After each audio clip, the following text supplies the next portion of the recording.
Welcome in to episode number 3 of Speakin Sox. I'm Aiden. I'm Ben.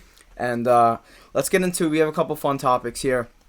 But we're going to start off with the one elephant in the room of the MLB right now, the lockout.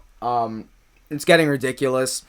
Just at 5 o'clock today, on March 1st actually, the MLB and the MLBPA, the Players Association, did not come to an agreement after a long night that went to, I think, 2 o'clock in the morning. I stayed unanimously up for it. voted against. Yeah, so basically what happened was, over all of last night, up until, like I said, 2 o'clock in the morning, these players and that were they were in Jupiter, Florida, and the owners, as well as Rob Manfred and the other guys that from the league office, and they went back and forth, I think 12 times, 12 separate meetings between each other, and it was trending good. I mean, they agreed on a 12-team playoff format, and it looked like they were working. The owners were meeting halfway with the players for the first time this entire time. It looked like both sides were eager to get something done, and if only it wasn't so late last night that there might have been potential for a deal getting done. And then it seems like they wake up this morning and they have a 5 p.m. deadline as of today, and they kind of just went back on everything, that all the progress they had done besides the playoff format, they just kind of reneged on, and the owners were not happy, and they proposed, like you said, best and final offer were their words, and the MLBPA unanimously voted against it. So it kind of shows you how far the two sides still are between each other, and sadly, first 2 series of baseball have been, including opening day, have been canceled, and it's something that we're gonna have to face. It's a reality now. It's not a joke. Yeah, and to me, I love baseball, but I can also acknowledge that it's not a dying sport, but the ratings have dissipated quite a bit in the last few years. Yeah. And this is the last thing that baseball needs. I mean, Rob Manfred has been, for lack of a better term, a cancer to the sport. He's been a horrible commissioner and representative of what he's spreading to the owners too. Yeah. I mean, he constantly takes the owner side, but in a situation like this, if you don't take some of the player sides or even the fan side, you're not going to have a sport. Mm-hmm. So and this you don't is bite you don't bite the hand that feeds you. Sorry to cut you off, but it's just like it's unbelievable to me. Just the fact that we're in this situation shows, we touched upon this last episode, how greedy these owners have become. Yeah. It's unbelievable to me. The hundreds of millions they profit off of isn't enough. It's funny that you bring that up. I just pulled up a graph here. Last year in the MLB, the Dodgers made $185 million in revenue, and which was the highest, and the lowest was the Miami Marlins. Like, for lack of a better term, a dog shit franchise. Yeah. Like, let's be honest. Mm-hmm. Revenue $96 million. So even the bad teams are making their money, and still we're having all these petty little grievances that have to do with nothing but money. The owners they couldn't be asking for any more, and it's pretty ridiculous, and it's a shame that we're seeing a 2-week postponement here of the season, and I'm afraid it could go even further than that. Yeah, definitely. And just to give you a little bit more information on it, so here's kind of a rundown, and for lack of a better word, it's kind of maybe a little bit more on the player side, but I mean, you have to be on the player side here. These guys are tired of getting pushed around by these billionaire owners. Yeah. So MLB imposes a lockout. Then the MLB waits 40-plus days to make the first offer and even start negotiating. Mm-hmm. MLB sets up an arbitrary deadline to save opening day. This was last night, and then they pushed it to 5 p.m. today. The MLB gives the impression that a deal is close, raising hopes late into last night, getting people excited for baseball, excited for free agency. And then they come in the morning, and MLB says that the MLBPA changed their tone, and they were the ones that didn't want a deal, to put the onus on the players basically make it the players have to save opening day. Yeah, it's crazy to me how they've manipulated the situation to where they're no longer the bad guys and they're trying to pin it on the players, and they should know that it's just like, quite frankly, it's not going to work. It shows how out of touch Rob Manfred and the owners in the MLB are, where they really don't know what the fans want. They can't read the fans at all. They have no clue who they're trying to pitch to. When's the last time you saw good marketing for a player in the MLB? No. Mike Trout, I saw something today. Mike Trout has less followers on Instagram than Tyler Hero. That's insane. It's crazy. That's insane. It's crazy. That's like that. They are in two different stratospheres as athletes. Just completely. Like that's like comparing Wilt Chamberlain to Tyler Hero. Yeah. Like that's like really. And somehow Tyler Hero's a more popular person. Like disgusting. That's just it. Just shows to me how bad baseball's marketing has been. Yeah, I mean, and continues to be. It's up to the players completely. Like a guy like Trevor Bauer, obviously before what happened with him, but he had a great following, and I'm sure he still does. And like Fernando Tatis has been growing his thing, but there's no effort from the MLB itself. Which is part of why this is so disappointing. We saw last year the strides that players made, as you said, Tatis. They became so much more likable and so much more connected to the fans. Certainly. And the players are clearly trying to make that effort to try to bring the fans back and get them interested again. And the owners just, clearly from their actions, they want nothing to do with it. Yeah, and another thing last night, or actually into today, last night it was also brought up, but the MLB and the MLBPA, actually the MLB proposed to the MLBPA an idea of eliminating shifts and a pitch clock. Mm-hmm. And I'm not quite sure if if the players were against it. And they also they went for last second. They added on larger bases, so for less collisions at first, a little bit more sliding room. Which are those? I mean, we talked about shifts in the last episode, I believe, and was something we're very strong on. That if they're not going to be taken out of the game, they should definitely be limited. Limited in some kind of sense. Yeah, maybe for amount per inning, maybe one shift an inning. Maybe amount per game? Yeah, maybe, exactly. One per game would actually be, it would be like a situational thing. That would be very cool. And then also, another thing is, they're bringing up these conversations, but to bring them up when you had 40 days, but to bring up that stuff hours before the deadline, you're not going to agree on that. You're trying to slide something in.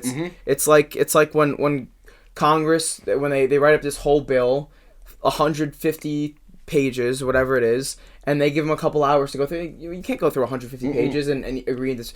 You just try to slide something in, and it's kind of what they did there. And shout out Jared Carabas had the tweet of the night last night. Bob Nightingale, who was the father of Twitter last night, completely went on a tear. If you guys weren't on baseball Twitter last night, it was a great time. I had an awesome. It was the one time the baseball community was all together. Yeah, just shitting on Manfred, shitting on the owners. And Bob Nightingale goes, New York Yankees owner Hal Steinbrenner calls it a night and leaves the complex. And Jared Carabas goes, classic Yankees making an early exit. And that was the tweet of the night. He won the night there. Bob Nightingale as well. But and just another angle of this, Aiden, just for players, this is their livelihood. Playing is their livelihood. It's how they're going to put food on the table for themselves and their family. And these owners, especially the younger players. Yes, and these owners, I'm sure most, if not all of them, have other business ventures where they're making money, making obviously good livings for themselves. The fact that they can own a Major League Baseball team, it's just really disappointing to me. The whole situation where they really just could not give less of a damn about the players. Yeah, and also another tidbit here I want to throw in. There is a possibility in the coming episodes we already had this on our YouTube channel, Luis Guerrero, MLB prospect for the Astros, drafted I believe in the 9th round a couple years back. We had him on the pod once, had a great conversation. Great guy. It might be worth getting him on again. Yeah. Reach out to him, getting him on again, and talking about what the lockout has done to him and how he feels as a player. So keep an eye out on that. And then another thing I want to touch on with the lockout, it seemed like we were getting close, and maybe some of those reporters were stirring up a little bit of drama just to build what's going on. But every time you looked at Jeff Passan, who's like the guy, the MLB, ESPN's MLB reporter, he's the main guy basically in baseball right now, and he kept on saying, I only report when there's news, and he didn't report anything over the night, and then he reports later in the night, they're going to pick up talks tomorrow. Then today he was obviously the one to be like, it's not happening, it doesn't look good. Yep. So he was saying, I mean, it could have been a little bit of building up the stir around baseball, kind of putting the pressure on these guys to make a deal done. But from Jeff's eyes, it didn't look like they were close at all. I mean, they were close on a couple things, and it looked like they were eager to get it done. But when you break it down, they were still, I think, $60 million away on the bonus pool. Arbitration, I don't know if they even agreed on. All these different salaries, and for younger players, for like the 2/3 of the league. I mean, it was really a disaster, and it made it seem like they got our hopes up, and all for nothing. And this lockout is just draining me at this point. And honestly, I know I said it earlier, this is the last thing that can happen for baseball. In a sport that's borderline dying, dropping quite a bit, a lockout for the entire season, that would kill baseball. That would be the end of baseball to me. They can't do that. I mean, that would be terrible. And Rob Manfred, if it hasn't been said enough, I'll say it again. He's got to go. He has to go. He's protecting these owners way too much. 100%. And I understand that the owners hold all the power virtually, but these players are putting their lives, their livelihoods to build a resume, to be able to go out there and put on a product for the fans, which it all comes down to. If the fans aren't watching your game, if they're boycotting your game, no one's going to watch. And if these guys, if they come back in a month, we start baseball like we should have, then what happens if these fans aren't fully into it like they would have been if it came into a regular year? Now they're not really as interested. Now the players feel like they're playing a game that's not as important and maybe isn't taken as seriously. Well, and it just hurts their reputation. You know what the sad part of that is? Yeah. The fans would care. Yeah. It's all over. Honestly, all over Twitter. I've seen so many people that said that they're not going to watch it anymore because it shows how much the owners and the commissioner don't care about the fans. It's just, and there's also so many other things to watch today with, the development of technology, various streaming services and whatnot. You're getting live TV on Hulu. Yeah. Like, you can watch almost anything now. So if they can't figure this out, I think it would be really, really, really detrimental to the MLB. And you see a game like basketball just ascending, even a game like hockey right now through ESPN, it's growing so much. It is. And this would be a really bad hit for baseball. It would. So to end the somber note, we've got a fun topic here. For you guys at home, I don't know what that sound is. It's a sound of some David sunflower seeds, spicy queso in particular. And what we're going to do for you now is we're going to rank the David sunflower seeds, at least just David for now. Maybe we'll take Biggs and other in stuff another episode. Maybe we can have like a head-to-head matchup. I'm interested in that. And we're gonna rank the sunflower seed flavors, because this is something, obviously, if you played baseball, you've probably had almost all of these flavors. I mean, there's a ton of them. I'll read a couple off to you guys. You got original, obviously, which always does the job. You got ranch, barbecue, cracked pepper, bacon mac and cheese, sweet and spicy, dill pickle, jalapeno, buffalo style ranch, sour cream and onion, and then spicy queso. Let's get to ranking. I could start. How should we do this? Should we go last to first or first to last? Let's go first to last. Okay. So first, this is tough for me. I love original, and original is just like the OG. Yep. I don't know if I could put it first. I mean, there's a couple classic ones. The barbecue seeds, they always hit. A lot of people are between barbecue and ranch. Yeah. I don't know anyone that really like loves both of them, but it's usually either or. Usually mixed reviews. Yes, definitely. If I had to go for my number one though, I don't know. I mean, I still might be leaning original. Well, this is for another time, but Taco Supreme, from Biggs, those are number one without a doubt. But we're not doing those. We're not taking them into account. So that would be my one. I'm gonna go original here as number one though for my pick, the classic one. Aiden, I gotta agree with you. I'm a simple guy. I'm a plain guy. I'm gonna go with original.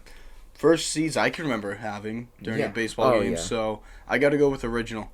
Yeah, and throughout, if you guys played baseball when you were younger, I just remember going through almost a pack a game. You just throw them in before the inning. I had it in my back pocket, and always. And I was a catcher, so I'd always be pulling into my back pocket mid inning, throwing a couple in. I'd miss like half of them into my mouth through the mask, but I got like 5 or 6 in. And I remember one time the umpire asked me if he could have a couple, but like, it was just making an awkward situation, just reaching into my pocket in the middle of the game. Everyone's like, "Yo, what's going on?" But I can't image of that. No, the fans are probably like, "What's going on back there? Is he giving him money? Like, what is he doing?" So that never happened. But so number 2 here, I'm gonna go ahead. Yeah, I'm gonna say barbecue. Another classic one. You want to spice it up. I usually had the jumbo original and the barbecue on deck for my games. I'd switch in. Sometimes you need a little flavor. You know, sometimes mix it in a little extra bit. Kick. Yeah, a little juice. You know. I'm gonna go barbecue too. For my second one, I'm gonna go with ranch. I was always a big ranch seeds guy. I hate ranch, the dressing. Yeah. But the ranch seeds were always pretty good. I always enjoyed them. Ranch seeds are good. I do agree. Like I said before, usually it's either or. Third, you know, this is where it gets interesting. So, I mean, I really like the sweet and spicy, but like, I see myself leaning more towards cracked pepper. Really? You ever had cracked pepper? I have. Not a fan. You're not a fan? It's going to be in the bottom 3 for me. Really? Oh, yeah. Okay, so that's a hot take. I don't know. I mean, I'm a big fan. By the way, go on our Instagram at the Tipsy Tailgate, and we're going to have these rankings out there. I want you guys to comment what you would rather eat, what's your top 5, whatever. But I'm a big cracked pepper guy. I mean, there's something about the flavor and a little spice during the game. I don't know. Yeah. For my third, I'm going to have to go with barbecue. Your second, I believe. That's a classic. It's honestly just another simple style of seeds. Not too much. I'll go with another one that does the job, though. Yeah. Definitely. Oh, for sure. I'm going to continue with the hot takes here. Call me crazy. There's nothing that hits better than a big wad of dill pickle in the lip. Oh, he's not a fan. I can tell. You're losing me. He's not a fan. You're losing me. The dill pickle. Listen, if you keep that wad in after like 5-10 minutes, the juices just absorb. You throw it into like the main mouth out of like the corner, and it's nothing's better, honestly. And I'm looking at it's a 3-star out of 5 here on the website. It deserves a 2. So what else? That was my 4th. What's your 4th? For my 4th, let's see here. For my 4th, honestly, I'm gonna go with the sweet and salty combo. Yeah. Okay. I'm a big fan of that one. It's actually. Can I revise? I'll put that over barbecue. Okay. So now I have barbecue as my 4th. 4th, yeah. Sweet spicy is your 2. The sweet and salty combo always got the job done. No complaints on my end. Okay. I'm honestly sweet and salty. I might go over sweet and spicy. Yeah, sweet and salty. I feel like very underrated. Because I feel like you can't find it like every gas station. Yeah, you don't find it everywhere. It's not everywhere, but it's very good. Okay, I can get behind that. For my 5th, I'm gonna go ranch. Not having ranch in the top 5 would be criminal, and I need to do it. Just a classic, absolute classic, like you said. What about you? Number 5? For number 5 for me, are we doing buffalo style ranch? Does that count? Yeah. I'll go buffalo style ranch. Those are actually, that might be my next one. It sounds exactly, it tastes exactly how it sounds. It's got a bit of a kick, and then it's just a nice little sweet taste to it. So I'll go with that. 6. You know what? 6, I'm thinking jalapeno, and then I might go 7 buffalo style ranch. I like the jalapeno though. All right. A little bit of a bite. From here on out, I hate the rest of these. I'm just not a fan. What about these spicy queso? Spicy queso, I was a big fan of. So you know what? Fine. I will put spicy queso here, and then that's the end of me liking these flavors of seeds. I'm gonna be honest. I've never tried the sour cream and onion, but out of like, don't do it. I wouldn't. Yeah, I don't. Do it. I'm not interested in it, to be honest. Great chip flavor. Sweet and spicy's a honorable mention. I'm not a big fan of bacon mac and cheese. No, bacon mac and cheese is my last one. That one's the worst. It's so bad because I'm a big fan of bacon mac and cheese in general. Nothing like so disappointing. Nothing so like disappointing. 5-year-old Ben was so disappointed. I remember the day. I remember the day. Yeah, I mean, I don't know where I'm on my list. Maybe 8. I agree with you. The rest, I'd go no, but spicy queso at 8. I actually have some in right now. Pretty good. Not exactly like queso. Not that spicy, but it does the job, and it gives you a little kick, like I said. That's a solid one. If you have any other thoughts here. Well, does reduced sodium jumbo? I don't know. Are we doing that one? I mean, I feel like that's just original, but like less good. Yeah, so let's not count that one. Yeah, no, that one's out. Let's not count that one. And then okay, I'll go least favorites. Go least favorites. My least favorite. Absolute least. My absolute. Well, as I said, it is bacon mac and cheese. Because, oh my god, absolutely terrible. Big regret. Just horrible. Just not a good day in my life. But I don't know. What's my dill worst? pickle. I'm sorry, Aiden. Yeah. I just hate it. I don't know. Something about dill. Honestly, if I'm gonna put a last, I don't know. I mean, I've kind of covered most of these. I might just go reduced sodium. I mean, why would you want that? Yeah, if you're gonna get seeds, just go all the way with it. Yeah, you might as well. You might as well. All right, well, that's it for our sunflower seed rankings. And like I said, go on our Instagram at the Tipsy Tailgate. If you're there anyway, click on our link in our bio. Brings you to all of our content, our TikTok, our YouTube. We have a podcast with Lenny Dykstra. I keep mentioning it, and you guys you gotta watch it. I mean, I'm telling you, it's a great podcast. It really is. And maybe we'll have him on in the near future again. Sorry we hit you with such a gloom topic today. I thought we'd make it a little more enjoyable towards the end. Yeah, a little bit more enjoyable. And we'll touch on one thing before we go. A little Red Sox. Xander Bogaerts. Oh, yeah. Now, where do you think his standing is with the Sox? You think it's 10 out of 10 we bring him back? Or do you think we're sort of heading down the J.C. Jackson route where you don't really know? I think it's nothing's for sure. Yeah. So, I would put it at a 9.9. Yeah? You're that confident? I'm very confident. I just can't... Can you see him in any other uniform? No, I mean... it really just wouldn't fit I can't really see him wanting to go anywhere else unless we don't give him the money that he wants. Which I don't see us doing, first of all. And second of all, I would also see his point if we weren't such a competitive team. Yeah. And if we didn't literally choose him as our franchise player over somebody else in Mookie Betts. Yeah. So an organization makes such a commitment to you. They've developed you in the farm system. You've already won 2 world championships here. He really has a chance to carve out himself a real nice legacy in Boston. I would argue, one of the two most important MLB teams in the Yankees and the Red Sox. Yeah. I would say that we're the 2 most prominent and important teams in terms of baseball history. So I really don't see him leaving. I really don't. So I'm looking at it now. He signed a 6-year, $120 million deal in 2019, which was supposed to run until 2015 with an option to 2025 with an option for 2026. He opted out because he felt like he's worth more than that. Mm-hmm.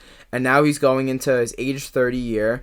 What's a contract that you think is realistic? A contract that I would be comfortable with in terms of someone who's concerned about the future for the Sox would be 6 years. Yeah, so he was making $20 million a year on his previous contract. I'd say I would give him 30 a year. Scherzer just signed 43 a year, and I'd say that Xander's probably looking for 35. I would give him 35. Do you think we do 35 over what you're saying 5 years or 6 years? 6 years. I would give him 35 times 6. So a 6-year, $210 million contract. Do you think he's on board with that? I would. So in terms of, as I just said, like someone concerned about the Red Sox future, I would be very comfortable with that. As a pure Red Sox fan, like not wanting to see Xander go out the door, I would give him anything. Yeah. Anything. So from the 2 different perspectives. What's the number that you would be hesitant about? Like at some point. Like it. Say he wanted an absolutely outrageous number. we'll say he wanted a 4-year deal, and say he wanted $40 million a year for his 4-year deal. Is that out of the? Since it's the 4 years, I would probably accept that. But say that was a 5-year deal, that 5th year would be too much. $40 million for 5 years, that's just too much to me. Yeah. But for the 4 years, I think you can survive that. Okay. Like I said, I'd be on board. I think he's, like I said, I think he's worth every penny, to be honest. I really do. You really just you can't overestimate a guy being, he might not be the best player. He's not the best player, but he's the most important. Yeah, I'd argue he's the corner. We said it in I think the first episode. You believe that Rafi's the best player, the cornerstone. Yeah, and I went more with Xander as the cornerstone, but I completely understand what you're saying because he's younger. But Xander is a guy that, like you said, I feel like everyone rallies around him. And he's been through a lot. He's been with us for a while now, and he understands the atmosphere. Like you said, I do think that we would give him any contract that he really wants as long as it's in our range where we're not kind of getting strangled by that luxury cap. Yeah. Because I know it's a big thing for Heim. He wants to stay under. I can't tell if that was a big thing because ownership told him it was a big thing for that 1 year. Yeah. But also, coming from the Rays, he's always managing a smaller cap and always had to make a concerted effort to do that. Yeah. But at the same time, you just took a job with the Boston Red Sox. Yeah. So, you kind of take that job with the understanding that you're going to go over the tax. Like, it's just going to happen. But with Henry buying the Penguins last year, I think that threw a lot of things out of whack. Yeah. I really do. I agree. I agree. I also think low-key that this year kind of hurt our chances of spending a ton of money because he was like, oh, look what we could do with a little bit less. Which, in reality, it should have done the opposite. Yeah. It should have been, oh my God, imagine if I spent all that money. Imagine if I went out and got Rizzo and Schwarber, which is something that the Red Sox may have done in the past. Yeah. Going over the cap by that much to win a world championship. So, I really, I hope that's what we start doing. But, this might be a fake answer, but I could see them going either way with this. Yeah. Sticking with what they did last year or going back to their old way. Because, on the other hand, we also saw with Dombrowski that can only work for, 1-2 years max? It's true. Just spending out the whole farm, doing whatever you can to max out and win. I think Heim was brought in for this ownership to be like, show us what we can do when we don't sell out. Spending as little money as possible. When we don't sell out. And I think that last year was a great example of it, but I also think we captured kind of like lightning in a bottle. Yep. And I don't think we're going to be able to really keep that going as much with the talent, especially if we lost Erod. And now, like a guy that in our future episodes, we're going to go into our MLB best fits for the free agency. Mm-hmm. And a guy like Carlos Rodon, I mean, that would be a great lefty arm. Perfect replacement for Erod.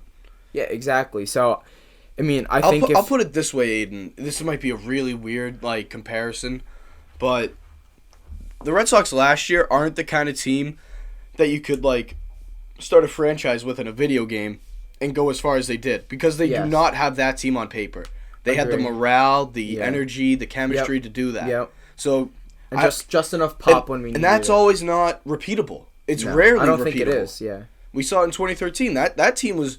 Even with David Ortiz and John Lester and Dustin Pedroia and guys like that, it wasn't repeatable the next year because they got hot at the perfect time. And that may have been exactly what we did last year. We don't know that yet. I think it may have been what we did. I think so. I mean, Kike and Schwarber and those guys just kind of having great postseasons. And Schwarber's out the door now. Christian Vasquez had a great postseason. I mean, and Erod did have a good postseason. Yeah, these are guys that could kind of do it again, but at the same time, you can't really expect, especially as a Red Sox organization, Boston team, you can't really expect that. You have to expect maybe not really the worst, but you have to expect stuff to not necessarily go exactly how you want it, especially when you're competing with a team like the Yankees, who might go ahead, try to grab Carlos Correa and Matt Olson. You don't even know. Yeah. So if you're keeping up with the Yankees, then you definitely have to spend some money. And I hope there's guys out there we can grab on a little bit of a budget. I mean, you grab Michael Conforto, that's a nice piece on the outfield. Maybe Jorge Soler, a little DH guy, maybe another outfield piece. And then, You save a little bit of money doing that, and then you grab a big pitcher, a Rodon or... In a really weird way, beating the Yankees in the playoffs last year might have had negative impact on our offseason. Oh, well, yeah, because the Yankees are going to go out and they're going to spend all that money. You see them spending out the wazoo, and then trade deadline. You're making a concerted effort to not do that, and you're just think this is human nature. You're just thinking to yourself, look at these dumbasses who just spent all this money just to get killed by us in the wild card, and look what we did, and now we have this future set up. So and the Yankees are going to keep spending money. And the Yankees are going to keep spending money, which there's a happy medium there. You can do both. That's how it's set up in baseball. It's set up to be unfair for teams like the Red Sox and Yankees to be able to do both. Yeah. To have a great farm and spend the money. So I don't see us doing that right now. I want us to take more advantage of that. And obviously it starts with signing Xander. Yeah, and I think we should. And like we said, hopefully he doesn't pinch our cap too much. Hopefully, like you said, he takes a team-friendly deal, because without that, then it might limit what we could do this offseason for sure. So that's it for episode 3 of Speakin' Sox. We're going to come back Thursday, and then we're back again on Tuesday. So Tuesdays and Thursdays, maybe even a special episode on Sundays. You never know. We love doing this for you guys, and we hope that you guys love listening to it. So more to come, and we'll see you guys in the next episode.